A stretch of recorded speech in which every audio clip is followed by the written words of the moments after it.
Olá, sejam bem-vindos a mais um Fórum 20 anos, 20 temas que são transmitidos nas plataformas eletrónicas da entidade reguladora da saúde durante o ano em que se assinalam 20 anos da ERSE.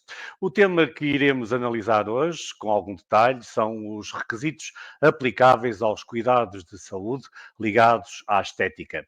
Mas antes de prosseguirmos por imperativos legais, importa referir que estes fóruns são gravados para, posteriormente, quem o entenda, os possa visualizar na página eletrónica da ERSE. Assim, para efeitos de RGPD, quem submete perguntas deve ter em conta que autoriza a exibição na emissão dos dados que escrever, sendo que teremos sempre o cuidado de não exibir mensagens que contenham situações pessoais e específicas. Uma outra situação: temos recebido muitos pedidos de certificados por parte de pessoas que assistem a estes fóruns, 20 anos, 20 temas, mas como eles são de acesso público e não é necessária inscrição e também não há possibilidade de comprovar a presença dessas pessoas, os mesmos não concedem direito à emissão de um certificado de participação. Vamos então ao tema: requisitos aplicáveis aos cuidados de saúde ligados à estética, e hoje estará connosco a Cátia Luz Pires. Olá, Cátia. Olá, Vamos Vitor, então bom à dia. apresentação. Certo, vamos lá. Então, bom dia a todos os participantes. Estamos então aqui hoje para falar um bocadinho sobre estes requisitos aplicáveis aos cuidados de saúde ligados à estética, e a escolha desta temática da estética decorre, por um lado, por um aumento significativo do número de estabelecimentos de saúde que têm vindo a prestar este tipo de cuidados de saúde, e por outro lado também um aumento do número de situações e de notícias que têm chegado até nós relacionadas ou a fazer nota de situações que correram mal e que decorrem diretamente de um incumprimento grave de requisitos. E nesta medida, necessariamente tem que haver uma intervenção desta entidade reguladora e, portanto, esta é uma das ações que nós pretendemos dinamizar no sentido de informar o público e os prestadores no concreto sobre aquilo que são os requisitos mínimos de organização e funcionamento destes estabelecimentos. Portanto, para a sessão de hoje, pretendemos fazer uma abordagem sobre as condições de acesso ao mercado, falando de forma bastante breve aqui na questão do processo de registro e de licenciamento. Depois vamos abordar algumas particularidades relacionadas com as portarias de licenciamento, uma vez que a maior parte delas foi publicada em março deste ano e, portanto, traz aqui algumas novidades. E depois, com um pouco mais de tranquilidade, vamos abordar aqui algumas dúvidas comuns que decorrem desta problemática. Numa segunda parte, falaremos sobre a monitorização de cuidados de saúde ligados à estética enquanto processo interno da entidade reguladora, focando a publicidade em saúde e depois apresentando-vos alguns dos resultados daquilo que tem sido a intervenção desta entidade nesta matéria. Na última parte, na terceira parte, vamos falar um bocadinho sobre aquilo que são os principais desafios que são colocados à data de hoje e para os quais nós temos que necessariamente traçar uma intervenção. Ora, iniciando pelo processo de registro do estabelecimento, dizer-vos de uma forma sumária que o mais importante a reter neste campo é de que todos os estabelecimentos onde haja prestação de cuidados de saúde estão sujeitos a registro junto da entidade reguladora da saúde. Este registro é realizado na plataforma online, portanto, na área privada, aquilo que nós chamamos habitualmente por SRER, que é o Sistema de Registro de Estabelecimentos Regulados, que é realizado com acesso ao site da entidade reguladora. Depois de ser obtido o registro do estabelecimento em causa, é emitida uma certidão de registro, em tudo semelhante a este exemplo que temos aqui no slide, e que a entidade tem que garantir que ele é devidamente afixado e de informação, e portanto estar disponível e que permita ao público em geral ler o que está escrito na certidão de registro para que possa atestar in loco que aquele local está registado junto da entidade reguladora. Não vou explorar muito esta temática dos registros, uma vez que já houve a oportunidade de desenvolver um fórum sobre esta temática e, portanto, convido-vos todos a assistir a esta emissão sobre o registro dos estabelecimentos e, portanto, aí poderão conhecer um pouco melhor todos os meandros deste processo, dizendo-vos ainda que a entidade reguladora tem uma linha de apoio, o call center, para o qual vocês podem também contactar e os colegas ajudarão a toda a tramitação deste processo e muitas vezes até inclusivamente ao mesmo tempo que se vai preenchendo. Portanto, fica esta sugestão para facilitar este processo. Depois, falando então um pouco sobre o licenciamento dos estabelecimentos. Este licenciamento também é obtido na plataforma online, tal como o registro, é na mesma plataforma. O significado que está subjacente a este licenciamento é, no fundo, o atestar a garantia de que aquele local está a cumprir aquilo que são os requisitos mínimos de organização e funcionamento que constam das respectivas portarias de atividade. Portanto, é certo que algumas atividades de saúde, como a nutrição ou a psicologia, não carecem de licenciamento. Por outro lado, temos um conjunto de outras atividades que todas elas têm uma portaria de licenciamento, portanto, um diploma legal, onde no seu conteúdo são descritos os requisitos de organização e funcionamento que aqueles estabelecimentos, desenvolvendo estas atividades, têm que cumprir.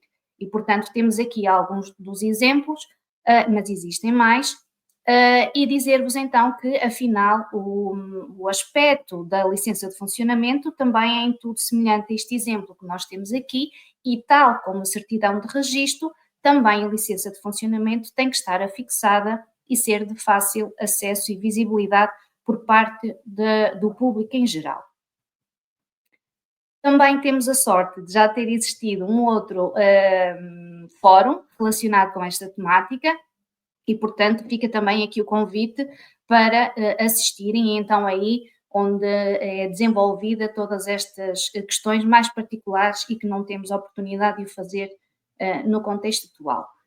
Para finalizar este primeiro ponto, dizer-vos ainda que, para além destes requisitos de organização e funcionamento que estão descritos nestas portarias do licenciamento que estamos a referir, existe também um conjunto de outras áreas de suporte e que intervêm e que têm também um papel fundamental ao nível da garantia da qualidade da prestação de cuidados de saúde e, portanto, nós identificamos aqui mais algumas destas áreas que devem ser consideradas. Algumas delas já têm alguns dos requisitos inscritos nestas mesmas portarias, mas muitas delas também fazem uma referência para a legislação que está em vigor e, portanto, aqui o ideal é vocês também acederem aqui ao nosso site, ao site da Entidade Reguladora da Saúde, onde temos também algumas áreas específicas para cada uma destas, portanto, segurança contra incêndios, reclamações, publicidade, AVAC, em todas estas temáticas, ao entrar aqui neste Saber Mais, vocês depois podem aceder ao conjunto de diplomas que regulam e determinam estes requisitos obrigatórios em cada uma destas temáticas. Para além disso, também no nosso site podem aceder a todas as portarias de licenciamento das várias tipologias de atividade que estávamos aqui a falar. Portanto, também fica aqui esta indicação de que, ao acederem, conseguem facilmente encontrar as portarias respectivas. Agora, entrando um pouco mais na temática da estética e falando agora aqui sobre alguns perfis ou algumas atividades mais tipicamente utilizadas ou os perfis profissionais que, de uma forma geral, prestam este tipo de cuidados. E começando então pela situação do enquadramento dos cuidados de saúde que são prestados por profissionais da medicina, por profissionais médicos, portanto, medicina estética. Nestas situações, exige-se a licença de clínicas ou consultórios médicos. Esta licença tem os seus requisitos definidos nesta portaria 92/2024, portanto, agora concretizando um pouco a identificação desta portaria de que já vos estava a falar há pouco. Não vamos aqui estar a desenvolver os próprios requisitos, damos apenas nota de duas situações que são de alguma forma mais particulares nesta área. Uma delas é de que a prestação desta medicina estética, a prestação ou a realização destes tratamentos deve acontecer na sala de tratamentos, que é um compartimento distinto do gabinete de consulta. Portanto, esta informação vocês conseguem analisá-la no acesso ao anexo 1 desta portaria, portanto, onde fica claro que a realização de tratamentos deverá acontecer na sala de tratamentos e não no gabinete de consulta. Depois, uma novidade que esta portaria também traz e que também pode ser de significativo interesse nesta área da estética, tem a ver com a consideração da possibilidade da realização de procedimentos de pequena cirurgia e, neste caso, a acontecerem na sala de pequena cirurgia, também prevista no tal anexo 1 desta portaria. Portanto, caso os procedimentos que estejam a ser analisados preencham os critérios que estão definidos neste artigo 2º, então estes procedimentos podem ser realizados no contexto desta licença das clínicas e consultórios médicos. Por outro lado, no caso de serem procedimentos mais complexos e que não têm cabimento nestes critérios, então aí eles já terão que ser realizados no contexto bloco-operatório e, portanto, já estamos a falar de outra licença de funcionamento com outro tipo de requisitos de organização e funcionamento, está bem? Pois, quando estes cuidados de saúde são prestados por médicos dentistas, então, neste contexto, já é exigível a licença de clínicas ou consultórios dentários, cuja portaria que regula e identifica estes requisitos mínimos é a Portaria 99 de 2024. Dizer-vos que esta portaria já teve uma declaração de retificação, que é esta que está aqui identificada, e que veio corrigir algumas gralhas que aconteceram ao nível da identificação dos equipamentos médicos mínimos necessários para estes estabelecimentos.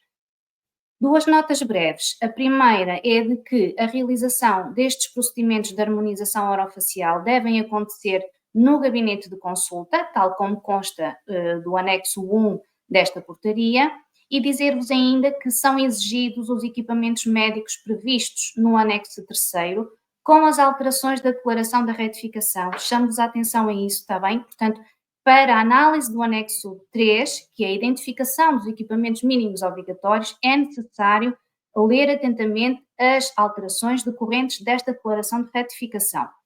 E, portanto, tais equipamentos são exigidos mesmo quando se trata de uma prática exclusiva de harmonização orofacial. Portanto, independentemente do tipo de atividade de medicina dentária, aplica-se na íntegra o que consta desta portaria.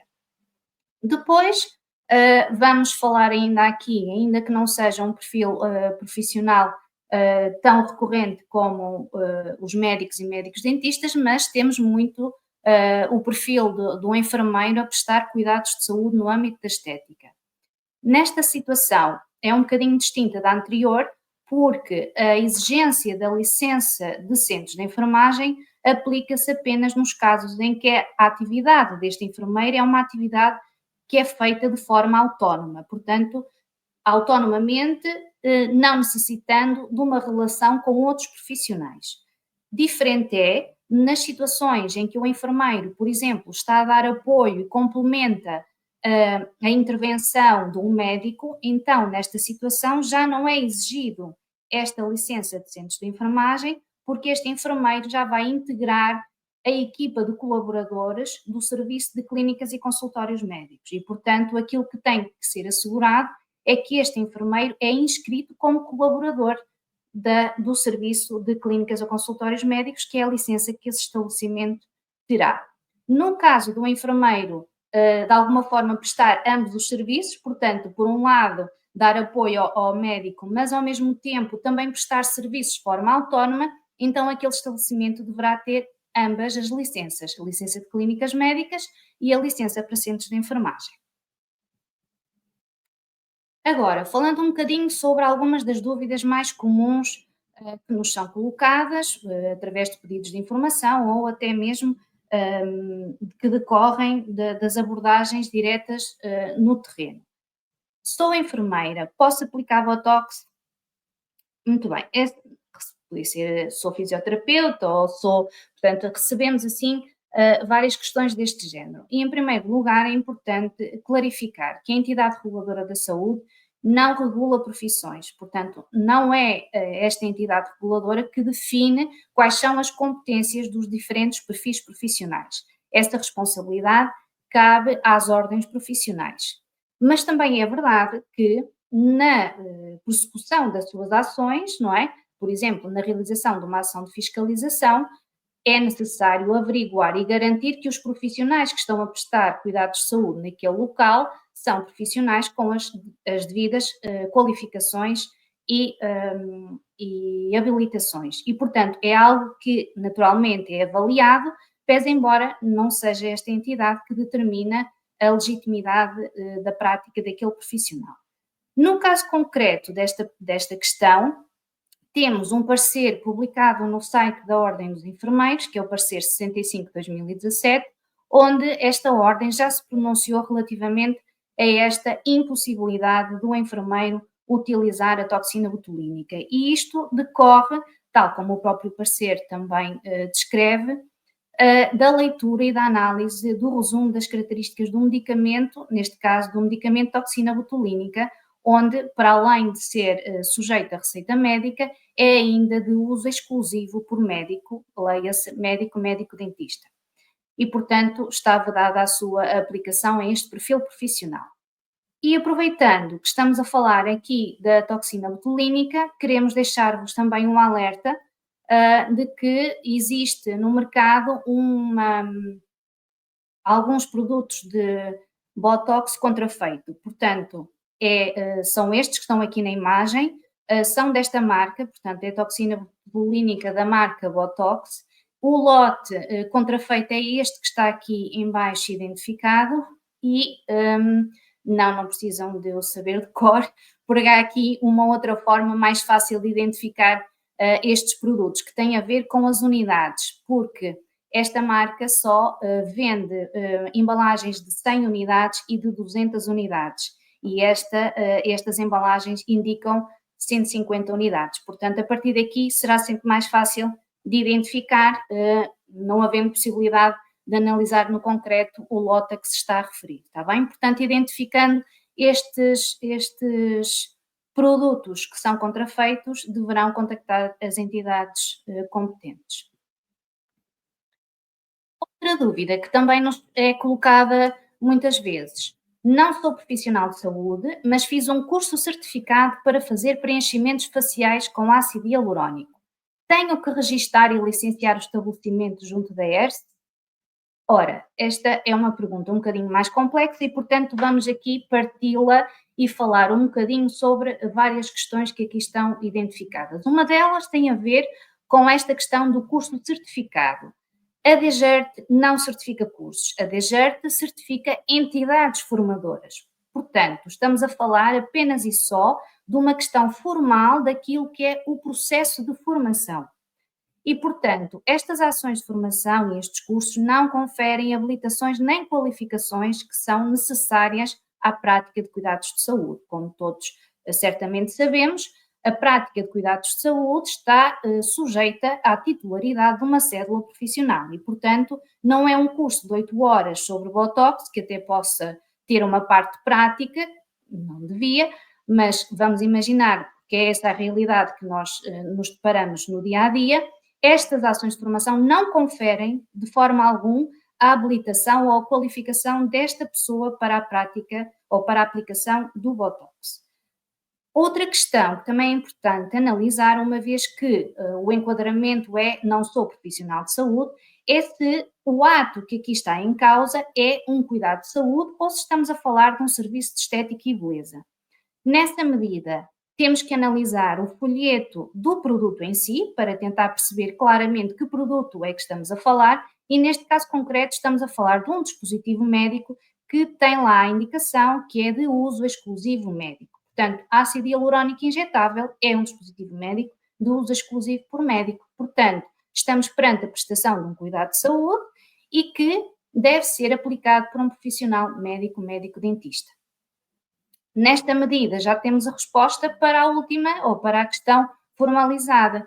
Todos os estabelecimentos prestadores de cuidados de saúde estão sujeitos a registro. Neste caso concreto, como estamos a falar de um cuidado de saúde que tem que ser prestado por um médico ou por um médico dentista, está também obrigado à licença de clínicas médicas ou de clínicas dentárias, consoante o perfil do profissional que esteja a prestar aquele cuidado.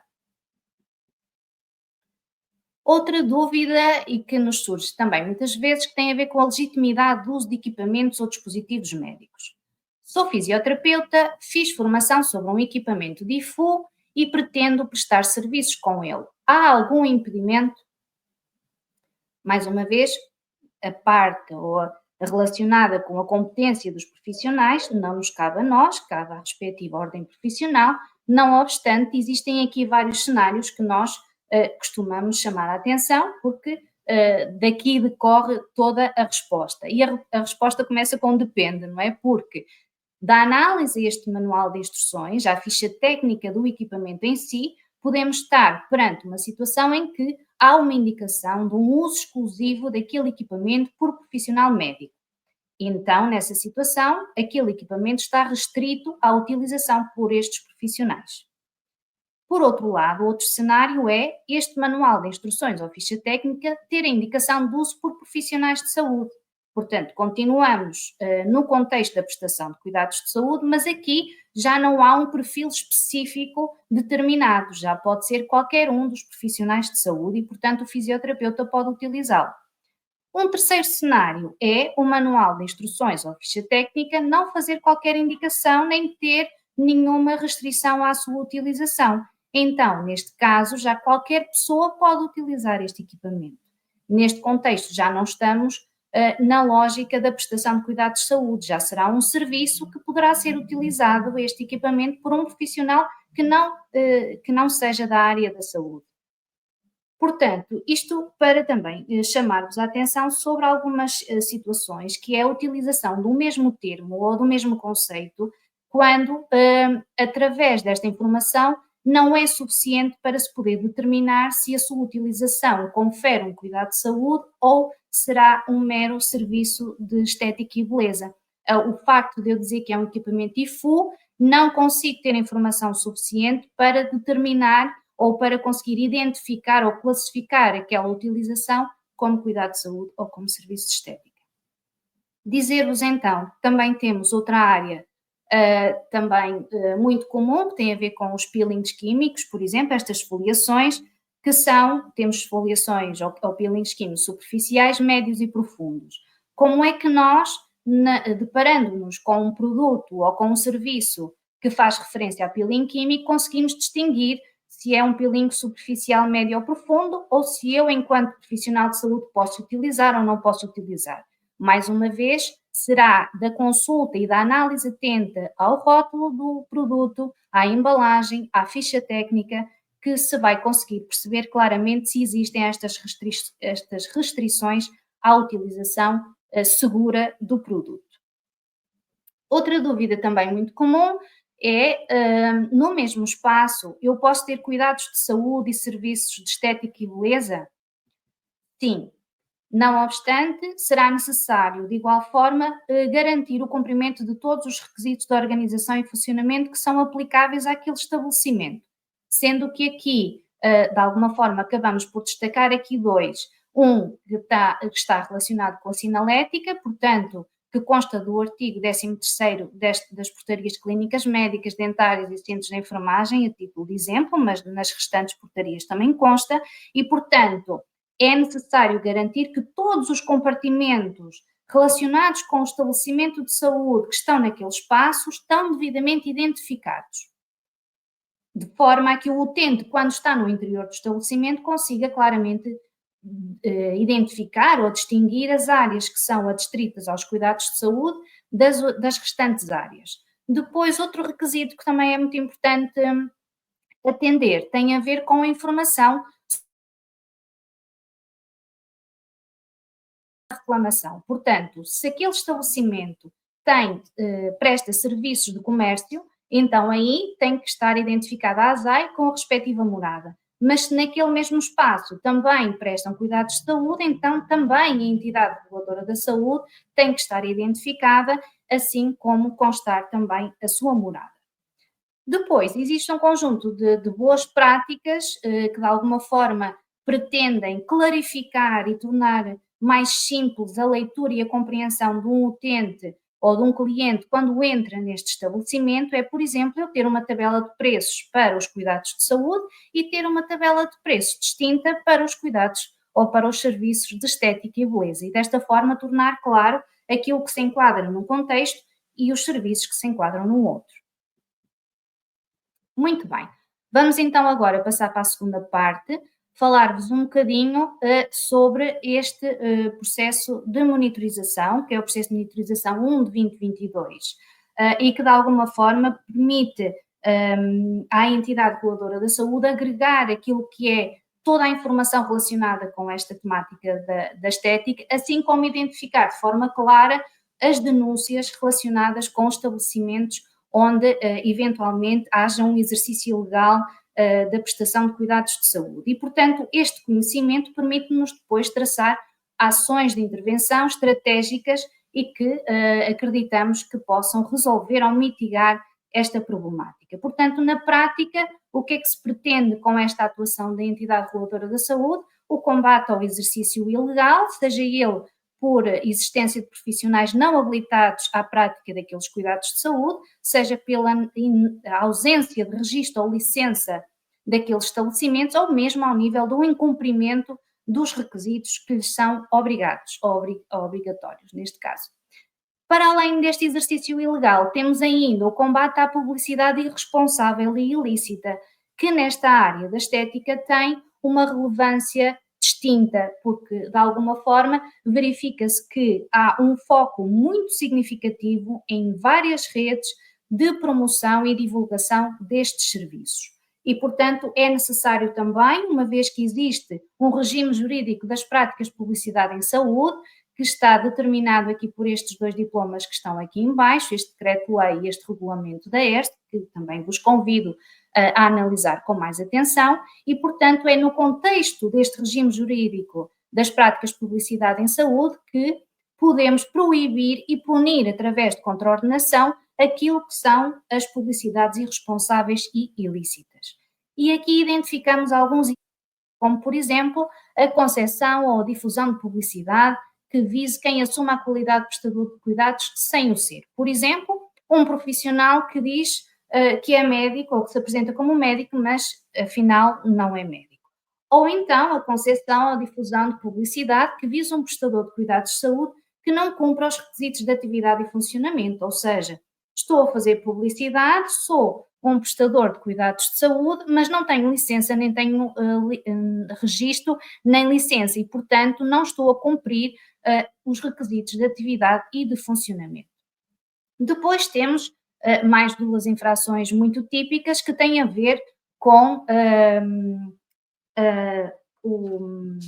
as práticas enganosas, portanto, no fundo, aquilo que se encontra com maior regularidade quando temos profissionais não habilitados na prática de cuidados, que é, por exemplo, a utilização de bata, a utilização de um doutora ou de um doutor antes do nome daquela pessoa, quando nem sequer aquela pessoa é licenciada, tão pouco titular de uma cédula profissional que habilita a prática daqueles atos e, portanto, no fundo são práticas enganosas que tentam dar a entender que aquela pessoa é médico quando não é, ou é médico dentista quando não é, que está habilitada à prática daquele ato, quando na verdade não o pode fazer e aquele não é um estabelecimento de saúde, não cumpre os requisitos, não está registado, não está licenciado, não tem profissional habilitado e, portanto, todo este incumprimento e todo este cenário que é criado por algumas entidades é depois, ou nós, entidade reguladora da saúde, conseguimos atuar sobre estas situações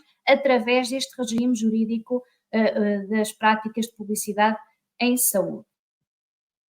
Não vou alongar muito também sobre esta questão da publicidade, teria aqui muitas questões e muitos requisitos que devem ser considerados e tidos em atenção, porque também já temos dois fóruns publicados, portanto, um mais dirigido aos prestadores e um outro mais dirigido aos utentes. Para além disso, no site da entidade reguladora da saúde existe também uma página com as perguntas frequentes que vocês também podem analisar. Algumas das questões mais comuns estão cá identificadas e poderão ser essas as vossas questões. No caso de não estarem aqui descrita a questão concreta, podem sempre também vir junto da entidade e remeter o vosso pedido de esclarecimento através do site, do e-mail, desculpem, geral@rs.pt. Passando agora um bocadinho aos resultados do PMT, portanto do processo de monitorização de que vos falei. Efetivamente, ao longo dos últimos anos, portanto este PMT surgiu só em 22, portanto em boa verdade não temos muitos anos para vos apresentar, mas dos que temos verifica-se já uma significativa tendência de crescimento dos pedidos de informação e de esclarecimento relacionados com esta matéria, e temos também já identificadas algumas destas, eu tinha aqui um número, mas já não me lembro, mas de alguma forma posso olhar para aqui e ajudar-vos a interpretar, que é, no ano 2023 tivemos 94 denúncias ou estabelecimentos denunciados e até setembro de 2024 tínhamos 68. Portanto, continuamos com números muito elevados de estabelecimentos ou de denúncias de estabelecimentos onde alegadamente existirá o exercício ilegal da prática de cuidados de saúde ligados à estética e que depois carece necessariamente de uma intervenção desta entidade reguladora. Parte desta intervenção, então, durante o ano 2023 foram realizadas 67 ações de fiscalização, até setembro de 2024 foram realizadas 49 ações, portanto, neste total de 116 fiscalizações no âmbito da estética, portanto, especificamente sobre esta temática. Queríamos ainda destacar que 15 destas ações foram feitas em cooperação com a ASAI e com o Infarmed, porque efetivamente parte destas temáticas tem interesse comum para estes organismos, seja no caso do Infarmed pelo uso indevido de dispositivos médicos ou de medicamentos, ou no caso da ASAI por alegado ilícito criminal neste âmbito, especificamente as questões ligadas ao crime de usurpação de funções. E, portanto, há todo um trabalho e uma cooperação com estes dois organismos no sentido de garantirmos uma intervenção efetiva e que tenha impacto real no mercado e na garantia da segurança e da saúde dos utentes. Este gráfico apresenta, de alguma forma, o número de estabelecimentos denunciados por distrito e depois, a vermelhinho, o número de estabelecimentos fiscalizados. Portanto, eu penso que nenhum dos resultados que aqui vos apresentamos suscita grandes dúvidas ou surpresas, uma vez que também era expectável que nas zonas ou nos distritos mais cosmopolitas tivéssemos um maior número de denúncias e, portanto, também acaba por ser as zonas onde a entidade reguladora acaba por realizar um maior número de ações de fiscalização. Neste slide apresentamos-vos aquilo que resulta depois na sequência da realização destas ações. Portanto, foram abertos um conjunto de processos contra a ordenação, a maior parte deles, temos aqui 42, relacionados com o regime das práticas de publicidade em saúde. Segue-se então um incumprimento ao nível das questões de registro e do licenciamento, seguindo então depois para estes 18 processos contra a ordenação relacionados com o regime do livro de reclamações. Depois temos aqui, talvez, das mais importantes ou daquelas medidas com maior significância para o mercado, que tem a ver com as medidas cautelares de suspensão de atividade.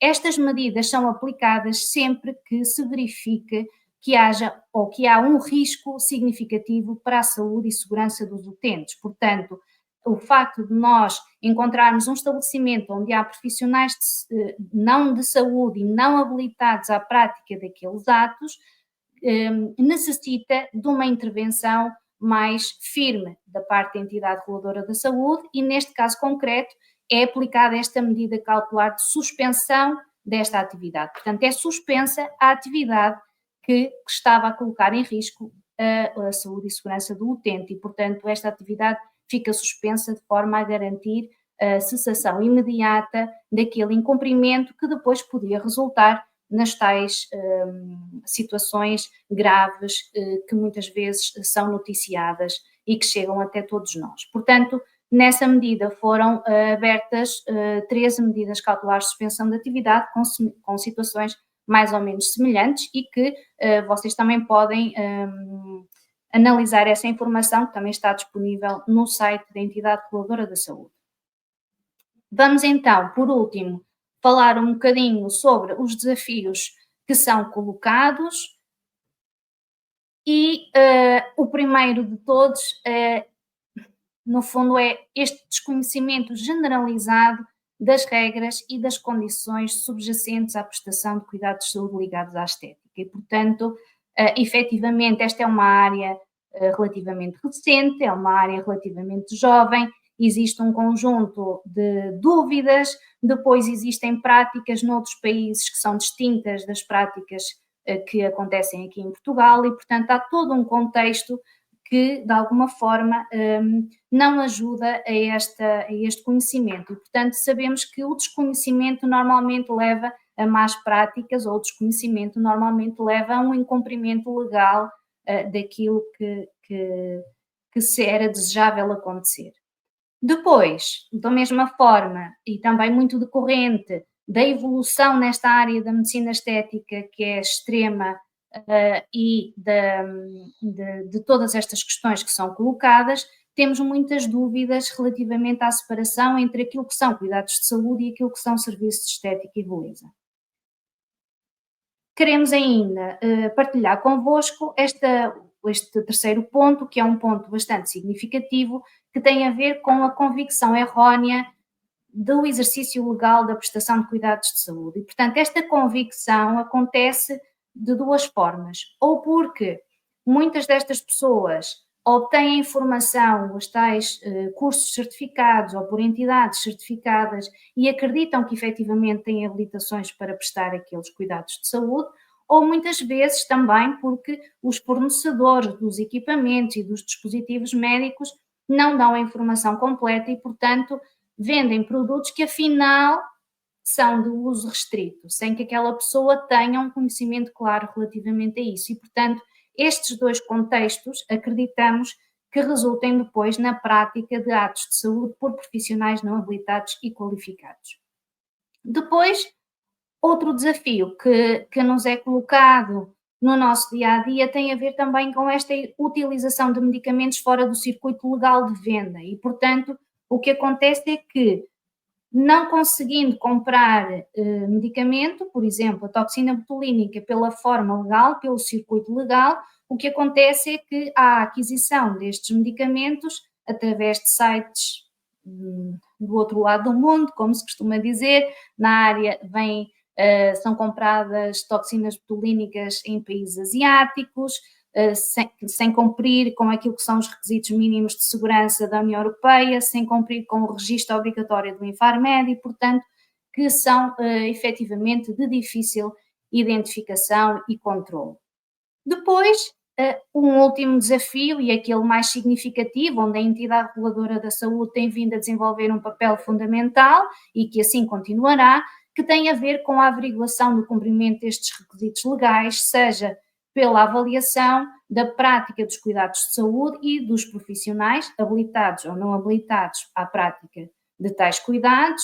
Depois, a verdade é que também identificamos muitas situações em que aquele estabelecimento até está registado connosco, até tem uma licença para clínicas médicas, tem um diretor clínico médico responsável por aquele espaço, mas depois quem presta os cuidados de saúde, neste caso do âmbito da estética, é um profissional que não é de saúde, portanto um profissional da estética. Temos infelizmente também muitas situações deste género e que acabam por ser mais difíceis de identificar em termos de mercado, no sentido de depois podermos atuar de forma célere e atempada. Depois temos também muitas situações de prescrições médicas ilegais, em que as prescrições já estão passadas, as vinhetas já estão disponíveis, mas são sempre passadas em nome individual e, por exemplo, eu teria uma receita para levantar o medicamento Botox, 50 unidades ao longo do ano inteiro. Claro que as 50 não seriam para ser usadas numa única pessoa, porque não. Mas, de qualquer forma, este é o circuito e estas incongruências, estas situações acontecem no terreno. Depois, também temos as situações em que até temos profissionais habilitados a prestar cuidados de saúde, mas aqueles estabelecimentos não estão registados ou não estão licenciados ou não cumprem aquilo que são os requisitos mínimos de organização e funcionamento e, portanto, não está assegurado aquilo que é os direitos e interesses legítimos dos utentes, o direito à qualidade na prestação de cuidados de saúde, que é isso que nos move todos os dias. E com isto termino, Vítor, obrigada. Vamos então passar à fase das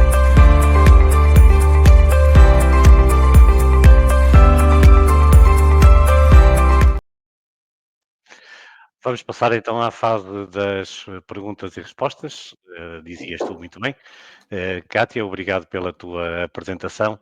E para aqueles que nos estão a acompanhar em direto, dizer que este fórum está a ser gravado e depois ficará disponível na página eletrónica da Entidade Reguladora da Saúde, na área de eventos, fórum 20 anos, 20 temas, e nessa página estão todas as gravações disponíveis relativamente a este fórum. Pedi a ajuda da Carla Oliveira e da Ana Leal, que estão no back-office, e também do Ricardo Mota, para que começamos a apresentar as perguntas dos espectadores. A primeira de Leonor C., que nos questiona se o médico dentista pode aplicar Botox na testa e lipopapada. lipopapada, sim. Muito bem, pronto. Em primeiro lugar, fazer a ressalva de que já vos disse há pouco que efetivamente não é a entidade reguladora da saúde que define qual é a competência ou qual é a atuação que os profissionais podem ter ou devem ter. Mas neste caso concreto, lá está, sendo uma situação muito ou diretamente ligada à prestação destes cuidados de saúde, nós, nestas situações, articulamos diretamente com as ordens e, portanto, temos a informação clara e objetiva, num dos pareceres que a ordem já nos remeteu, de que o médico dentista pode atuar em toda a superfície da face, desde esta zona do trago a trago e desde o ocioide até cá acima. Portanto, a testa está incluída e a lipopapada também está incluída na área de atuação do médico dentista. De qualquer forma, havendo dúvidas relativamente a isso, o ideal é contactarem diretamente a ordem respectiva e fazer as questões concretas. Mas sobre esta, temos a felicidade de ter uma resposta já que podemos partilhar convosco, sim. Vamos então à próxima questão, se possível. Maria Pimentel diz que possui uma clínica médica com licença já com a ERS. Se quiser ter um médico dentista que só vai fazer procedimentos de estética, precisa de outra licença? Exatamente, pronto. Portanto, a questão é, o mesmo estabelecimento pode ter uma licença para várias tipologias de atividade, uma vez que, neste caso concreto, aquele estabelecimento terá a participação de um profissional médico, é necessária a licença de clínicas médicas.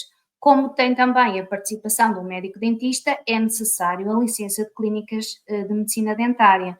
E, portanto, só ressaltar que nestes casos tem que cumprir aquilo que são os requisitos que constam quer da portaria das clínicas médicas, quer da portaria das clínicas dentárias, está bem? Muito bem, apenas dar informações adicionais, que quem nos estiver a assistir pelo site da ES pode colocar na caixa de comentários do lado direito as questões.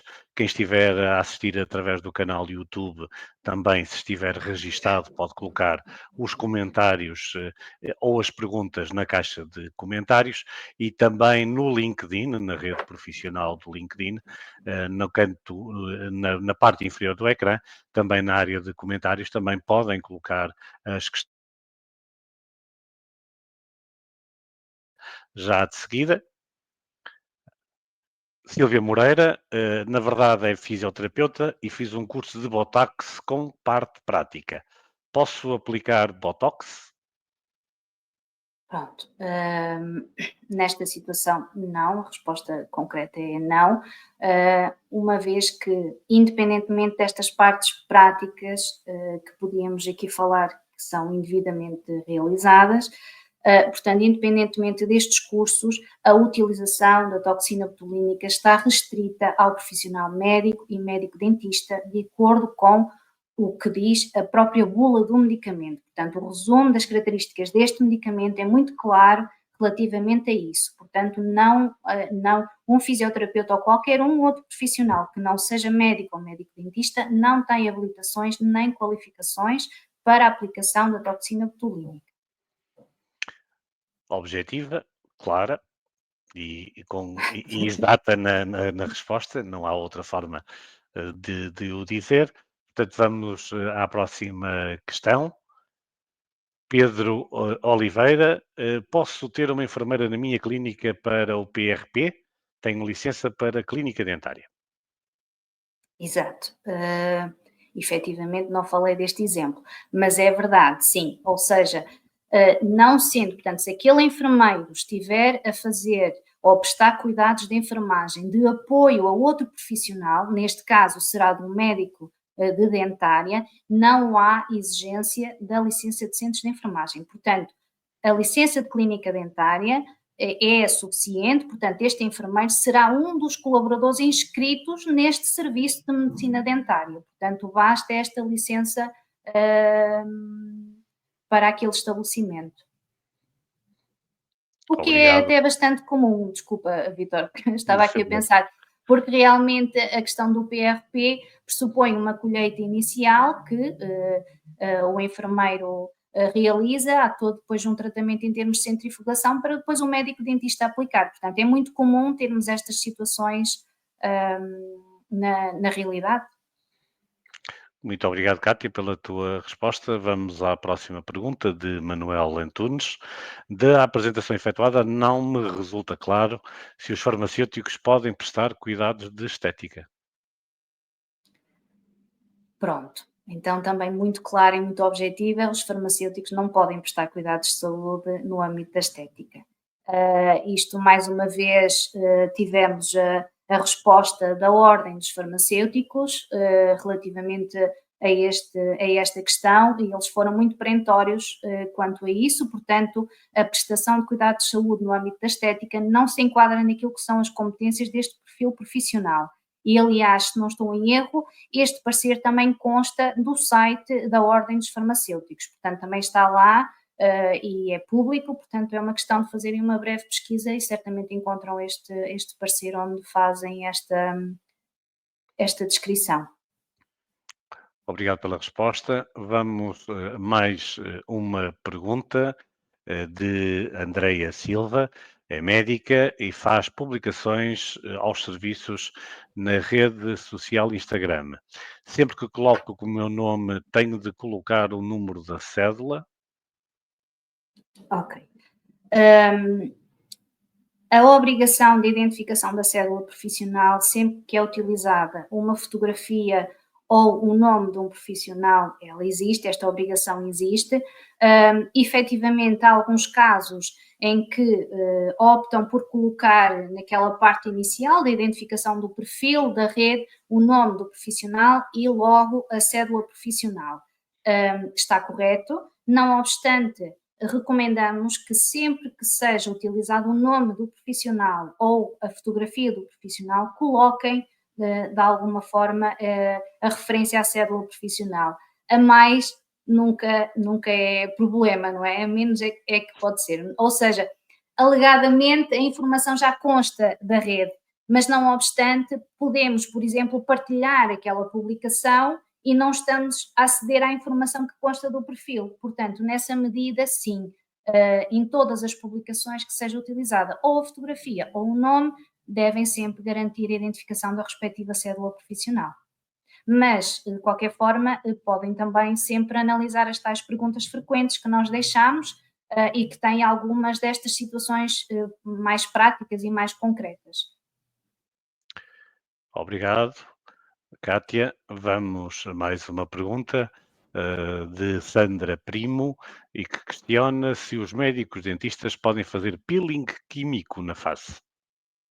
Muito bem, depende. Esta é aquela questão que também já tínhamos, que aflorei só um bocadinho. Portanto, na face sim, portanto, porque em termos da área de atuação dos médicos dentistas está ok. A questão do peeling químico depende, porque efetivamente existem muitos peelings químicos que têm restrição à utilização por médico com especialidade em cirurgia plástica reconstrutiva e estética. É muito comum encontrarmos estes peelings nas clínicas e, portanto, se o peeling concreto tiver esta indicação, então diria que não, porque, sendo médico dentista, não é médico especialista em cirurgia plástica reconstrutiva estética. Antes de passarmos às próximas perguntas, alertar que algumas questões que nos são colocadas durante os fóruns, por vezes não são exibidas porque não fazem parte do contexto do fórum que estamos a emitir.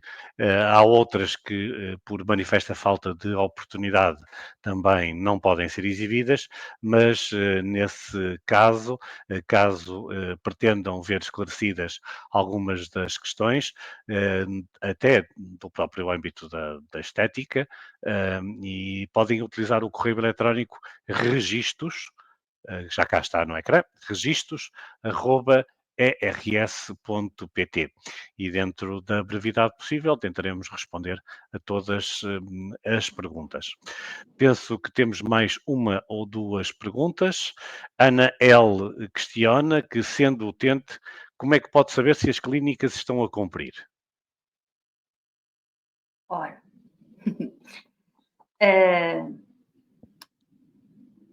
podemos aqui por várias formas. Se tiver a oportunidade de ir ao estabelecimento e de estar no estabelecimento, uma das formas que tem de saber se aquele estabelecimento está efetivamente registado e licenciado é através da observação do registro da ERS, da certidão de registro e da respectiva licença de funcionamento. Portanto, que é a informação que tem que estar visível do público em geral na área, normalmente até costuma estar na área da recepção, que é uma área privilegiada de acesso à informação ao público. Por outro lado, também no site da entidade reguladora da saúde, penso eu, se não estou em erro, será no canto superior direito, tem uma opção. Ia Consegues dizer ouvir, que, Vitor? ia dizer que que podíamos. Pronto, se conseguimos, se não conseguimos, eu Conseguir. vou tentar ser suficientemente descrita. Aqui está Portanto, do ela, lado aqui está. direito, em Acho cima, que já consegues ver. tem um menu para identificar os prestadores. Temos aqui em Exato, cima, no canto superior. exatamente, é isso. Pesquisa de prestadores. Exatamente, pronto. E é neste campo que podemos identificar o nome da entidade ou do estabelecimento, ou fazer a pesquisa por distrito, por código postal, por tipo de prestadores, por tipo de convenção. Neste caso não se aplica tanto ao âmbito da estética, mas dizer que este menu permite fazer as pesquisas por estas várias opções, e ao colocar, se surgir depois da pesquisa realizada, surgir aqui o estabelecimento que está a pensar, então consegue aceder à informação sobre o seu registro, sobre que tipo de licenças é que aquele estabelecimento tem, consegue aceder também à informação dos colaboradores que estão registados naquele estabelecimento, da sua formação e especialidade. Portanto, há aqui um conjunto de muita informação muito pertinente e que me parece que responde aqui à questão colocada. Portanto, terá estas duas situações que, de forma, diria, fácil, consegue pelo menos ter a ideia se este estabelecimento está ou não registado connosco. Obrigado mais uma vez, Kátia. E temos uma pergunta da Inês Santos, veio através do canal do YouTube. Os enfermeiros podem administrar o Botox e o ácido hialurónico com prescrição médica, tratando-se de uma atividade interdependente que já fazemos com outros fármacos? Pronto, nesta situação concreta, o que tem que se garantir é que o médico está no estabelecimento, porque a responsabilidade da aplicação e deste medicamento é do médico, porque a restrição à sua aplicação tem essa exigência. Não obstante, o médico, tal como nos restantes medicamentos, se assim entender, pede ao enfermeiro para aplicar e, portanto, é porque ele considerou que não existiria necessidade de o fazer ele próprio. Temos ainda mais uma questão que apareceu. A Maria Assunção, para clarificar, diz ela, eu, médica, que vou a um gabinete de estética de uma amiga minha, todas as semanas aplicar Botox a clientes, preciso de registar o estabelecimento? Sim, portanto, toda a atividade que aquele profissional de saúde esteja a prestar num determinado local, portanto, neste caso concreto, aquele local passa a ser um estabelecimento prestador de cuidados de saúde, porque naquele local são prestados cuidados de saúde por um profissional de saúde habilitado, neste caso médico. Portanto, aquele local, este estabelecimento de saúde, tem que estar registado connosco. No caso concreto, sendo então um profissional da medicina a prestar esses cuidados, aquele local tem também que ter a licença de clínicas ou consultórios médicos e cumprir aquilo que são os requisitos que estão descritos na respectiva portaria, está bem? Aquela que também falámos há pouco e que também apresentámos há pouco. Muito obrigado, Kátia, pela tua exposição e Obrigada pela eu. disponibilidade para responder aos nossos espectadores das redes sociais da entidade reguladora da saúde. Ficamos por aqui relativamente ao fórum temático sobre os requisitos aplicáveis aos cuidados de saúde ligados à estética. Obrigado, Kátia. Obrigada. Relativamente a nós, um alerta de que o próximo Fórum 20 anos, 20 temas, é no próximo dia 9 de dezembro, em que será dedicado à concorrência no setor hospitalar privado. A informação já está na página eletrónica da ERSE, na parte do menu Eventos, e depois foram 20 anos, 20 temas. Tem aqui todas as explicações, como participar e também o calendário dos próximos fóruns. A todos, muito obrigado pela vossa participação e prometemos voltar à hora, às 11h30, na próxima segunda-feira.